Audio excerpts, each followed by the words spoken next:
ओम गणपते नमः। ओम नमः शिवाय।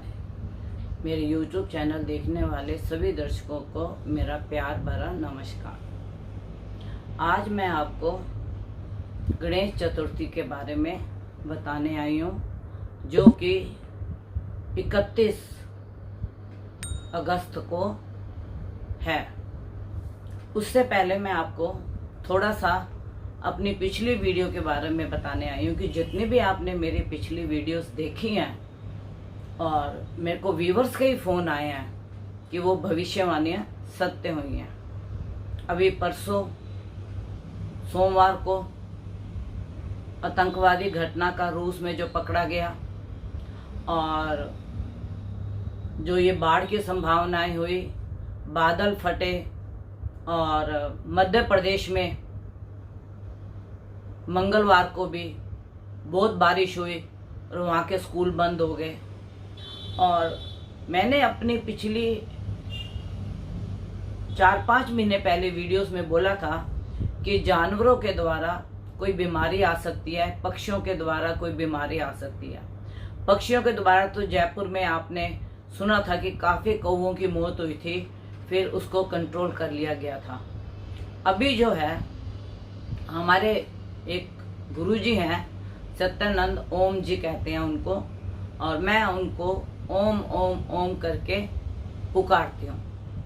तो कल मेरी उनसे वार्ता हो रही थी, तो उन्होंने बताया कि उदयपुर में गायों के ऊपर टमाटर से भी बड़े बड़े फोड़े हो रहे हैं और गाय माता के ऊपर ये बहुत बड़ा प्रकोप आया है। और जो ये गाय माता पे प्रकोप आया है, समझ लो सृष्टि पे भी कोई ना कोई ऐसी घटनाएं बीमारी की होने वाली हैं। तो हमारे गुरुजी गए और उन्होंने कुछ गायों के ऊपर आशीर्वाद रखा कि उनका यह प्रकोप खत्म हो जाए। देखिए, गाय माता जो हमारी है ना, उसके अंदर 33,000 करोड़ देवी देवता वास करते हैं। उसके गोबर से लेके, गौमूत्र से लेके पूरे शरीर के अंदर अगर हमारी गाय माता को कोई कष्ट हुआ तो सृष्टि पे बहुत अनर्थ होगा, तो मनुष्य पे प्रकृति की आपदाएं बहुत होंगी। तो एक मैं छोटी सी बात कह के इसको विराम दूंगी यहाँ पे कि अगर आप लोगों के आसपास कहीं भी कुछ गाय का ऐसा होता है या आपको ऐसे दिखती है, तो आपको फौरन अपनी सोसाइटी के लोग मिलके या कुछ आपस के लोग मिलके या जो कोई अकेला समर्थ है इस काम के लिए, तो वह गाय की रक्षा को जरूर उसके लिए आगे बढ़े। नहीं तो 100 50 रुपए इकट्ठे करके आप लोग गायों के हॉस्पिटल में उनका यह इलाज करवा सकते हैं। और मेरी सबसे हाथ जोड़ के ये विनती है कि इस कार्य के लिए कोई भी ऐसा व्यक्ति ना हो जो कि 5, 10, 20 रुपए भी ना दे सकता हो।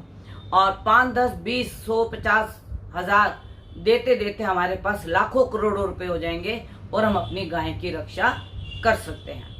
यह मैंने आपको थोड़ा सा अपनी वीडियो के लिए बताना था। और आप मेरी पिछली वीडियो को अगर देखें गुरु माँ सोनबाला के नाम से, तो उसमें आपको बहुत सी ये सारी भविष्यवाणियां नजर आएंगी। दूसरा, अभी तक जिसने मेरा चैनल सब्सक्राइब ना किया हो, प्लीज उसे सब्सक्राइब कीजिए, शेयर कीजिए, लाइक कीजिए और बेल का बटन दबाइए, जिससे मेरी हर वीडियो आपके पास समय से पहले पहुंचे। अब मैं आज आपको बताने आई हूँ गणेश चतुर्थी का। गणेश चतुर्थी तो आपको पता है सभी लोग मनाते हैं और इसकी आपको कोई मुझे कहानी सुनाने की या बताने की कोई आवश्यकता नहीं है, क्योंकि आपको पता है सृष्टि पे गॉड, जनरेटर, ऑपरेटर और डिस्ट्रॉय, इन तीनों देवताओं ने, ब्रह्मा विष्णु महेश ने गणेश जी को चुना था सृष्टि की सबसे पहली प्रथम पूजा के लिए। कोई भी शादी हो उसके अंदर गणेश जी का सबसे पहले पूजन किया जाता है। कोई गृह प्रवेश हो, दुकान का कोई मुहूर्त हो, या आप ये समझ लीजिए कि आपने कोई भी शुभ कार्य अपने घर में करना है, पहले गणेश जी की आरती और गणेश जी को ही पुकारा जाता है। तो यह जो पर्व है 31 तारीख को, चित्रा नक्षत्र बुधवार, गणेश जी के दिन ही हो रहा है। और इसके लिए मैं बहुत बड़ी तो आपको वीडियो में नहीं बताऊंगी, लेकिन कोई 2 दिन के लिए रखता है, कोई 3 दिन के लिए रखता है, कोई 10 दिन के लिए पूरे रखता है। और बॉम्बे में हर घर में छोटे छोटे फ्रेंडली गणपति स्थापित करते हैं और बहुत अच्छे से उत्सव होता है और सब एक दूसरे के घर में जाते हैं। और गणेश जी को मोदक बहुत पसंद है।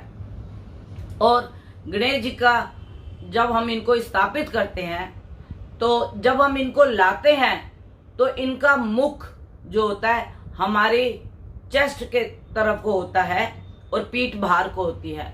और जब हम गणेश जी को विसर्जन करने जाते हैं तो गणेश जी के दर्शन के लिए सबका मुख सामने को होता है और पीठ पीछे को होती है। तो और बहुत ढोल नगाड़ों के साथ उनको विसर्जन किया जाता है।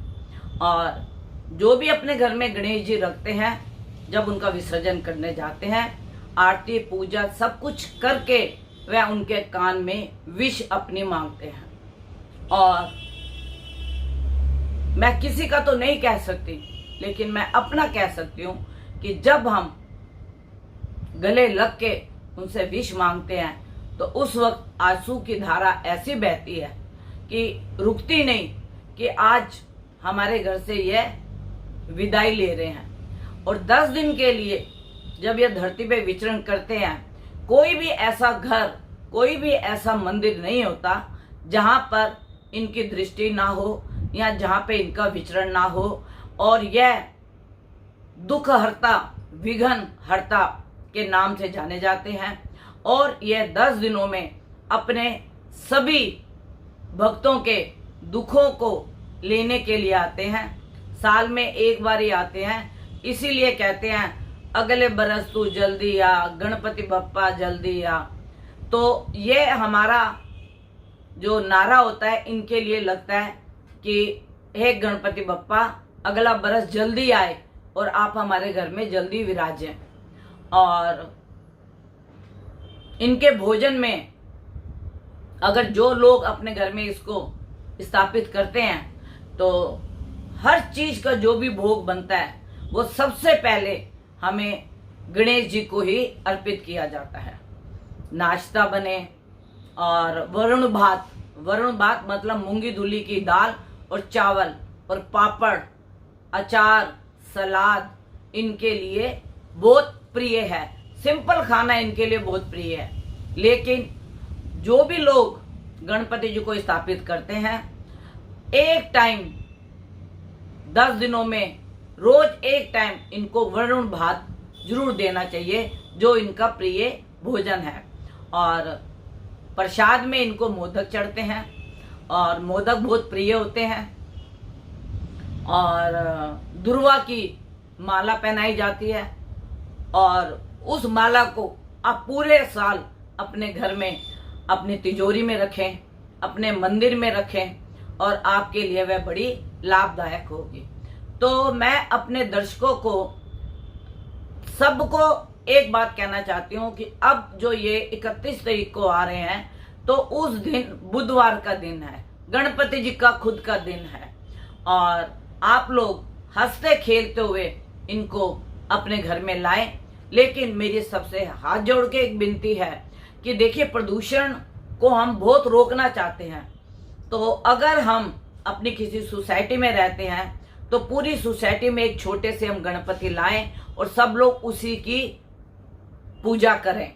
और बाकी अगर कोई अपने घर में भी लाना चाहता है, किसी की मन्नत है, तो आप लाएं जरूर, लेकिन इतने छोटे लाएं जो 6 इंच के, 8 इंच के, 9 इंच के छोटे से हों, और जिसको आप अपनी बाल्टी के टब में या बाल्टी के अंदर उसको आप करें विसर्जन। जमुना जी में पानी को इतना प्रदूषित ना करें, क्योंकि आप देखिए जो भी ये गणपति बनाए जाते हैं, इनमें केमिकल का, रंगों का प्रयोग होता है उनको सुंदरता लाने के लिए।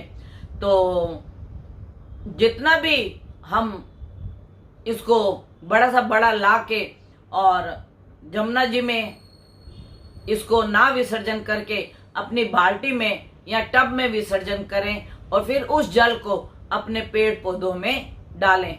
तो आप देखिए पूरा वर्ष वो जल हमारे पेड़ पौधों के अंदर ही रहता है और वो माटी भी हमारे पेड़ पौधों में ही रहती है। तो बाकी मेरा सबसे एक ये निवेदन है कि जैसे आप टीवी में भी दिखाए जाते हैं, बॉम्बे के लाल बाग वाले गणपति, आप उनके दर्शन कीजिए और अपनी मनोकामना को मांगिए। और गणपति जी का जहां पे भजन, नाम, पूजा नित्य की जाती है वहां पे लक्ष्मी अपने आप वास करती है, रिद्धि सिद्धि अपने आप से आती है। तो इसीलिए हमें सुबह उठते ही गणपति जी की आरती अपने घर में लगानी चाहिए। और ये 10 दिन तो बहुत ही पवित्र है कि हमें हर वक्त गणपति का ही ध्यान करना चाहिए, उनका ही मंत्र का जाप करना चाहिए। मंत्र कोई बहुत बड़ा नहीं है, ओम गंग गणपते नमः। अगर हम कोई भी पूजा, कोई भी अगर काम शुभ करते हैं तो उसके ऊपर हम पहले लिखते हैं ओम गंग गणपते नमः, ओम गंग गणपते नमः। और हम किसी की कुंडली बनाते हैं तो उसके अंदर भी हम ओम गंग गणपते नमः सबसे पहले लिखते हैं। तो इनका सृष्टि में सबसे पहले क्यों नाम आया, इनकी क्यों पूजा आई, यह आपने सारी कथाएं सुनी हुई हैं। नहीं सुनी तो आप गूगल पे भी जाके सुन सकते हैं। इनके साथ रिद्धि सिद्धि दोनों विराजती हैं। और जब भी हमारी जीवा पे कोई भी बात सत्य होती है तो मेरा आप सबसे एक ये निवेदन होता है कि गणपति, लक्ष्मी, सरस्वती रिद्धि सिद्धि विराजती है जो अदृश्य हैं और यह हमारी वाणी को सिद्ध करती हैं। तो मेरा आपसे सबसे एक ही निवेदन है कि आप लोग कोई भी मतलब प्रदूषण फैलाने की कोशिश ना करें और सोसाइटी में आप एक गणपति रखें, मिलजुल कर आप आरती करें, मिलजुल कर उनके भोजन का मतलब भोजन को तैयार करें, फिर उसको भंडारे के रूप में अपनी सोसाइटी में बांटे। देखिए आपका अपना आपस में भी मेल जोल प्यार कितना अच्छा होगा। मिलके आरती कीजिए। और मेरा सबसे यही निवेदन, इसलिए मैं आपसे रिक्वेस्ट कर रही हूँ कि प्रदूषण को बचाने के लिए, बाकी अगर हम छोटे छोटे गणपति लाते हैं अपने घर में 6 इंच के, 8 इंच के, 9 इंच के, तो हम उनको अपनी बाल्टी में विसर्जन कर सकते हैं। और इससे क्या होगा, प्रदूषण नहीं होगा, आपके घर में गणपति जी भी आ जाएंगे, आपकी मनोकामनाएं भी पूरी करेंगे, आपके दुखों को, विघ्नों को हर के ले जाएंगे। तो मेरी ये एक छोटी सी आज वीडियो बनाने का यही उद्देश्य था।